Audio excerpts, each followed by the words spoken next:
The one word that I would use to summarize fatherhood is evolution. As a father, it's never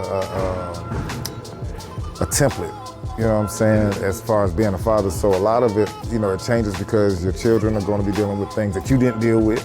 You're going to have a lot of people that may have advice, but sometimes it just doesn't fit the situation. So you have to kind of look at what you have in front of you, your seed that is, and kind of like weigh it out against the world and what they're dealing with now. They deal with so much stuff now. And I know my mother, in raising me, would have to do it a different way if I was in this day and age. So I think, evolution or evolving, it's an evolutionary thing to be a father. The greatest aspect of fatherhood for me is being present. To watch the changes. I mean, a lot of fathers think that they are fathers just by laying down with their woman and all that stuff, but to be present and to be able to witness that child's journey, for me, is the most powerful part of fatherhood outside of, where that child goes. You know what I'm saying? I think that's like the coup de grace. I'm raising you. I want to see where you're going to go, and I can't do that if I'm not there.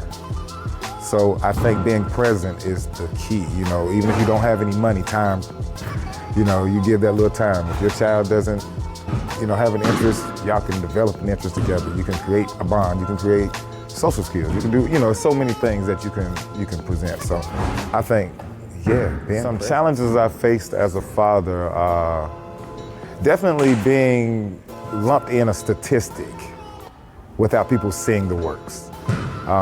It's kind of like when you were in the world, let's use crime, the old school cop, how they used to police. I don't want to talk about the new school, I'm just going to talk about what I know. There was a type that they searched for, it was a stereotype. And I feel like the challenge is now raising a minority. You got to deal with the world and keeping them alive, keeping them safe, and keeping them thriving in a world that really doesn't want them to.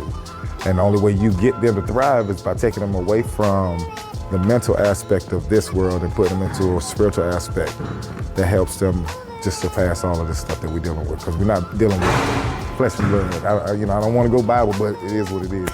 We're dealing against stuff. The challenges, I think, in my personal situation is dealing with the emotions of a young man. The emotions of who? Of a young child, a young boy. I think that's the emotions, how to redirect it because of the influence of social media.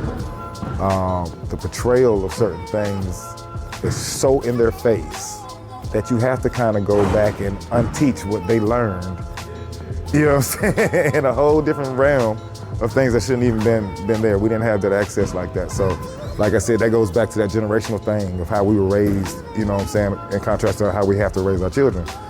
Social media is tearing it. It's making it difficult, you know what I'm saying? And being present and all of that kind of, counteracts all of that social media. I hope to be remembered as the father that did everything he could to make sure his children had a better chance.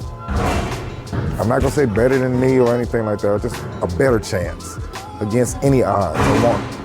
I want to be remembered as the father that loved hard, cared harder, provided, made sure everything was straight. And I want them to know that everything will be straight. They never had to worry. If I'm gone, I want them to say, you know what, we never had to worry about a thing. Daddy always had it, So I think that's key, because that teaches them how to do the same thing. So I want to be remembered as that guy. You know what I'm saying? Like, Daddy was that guy. Daddy was that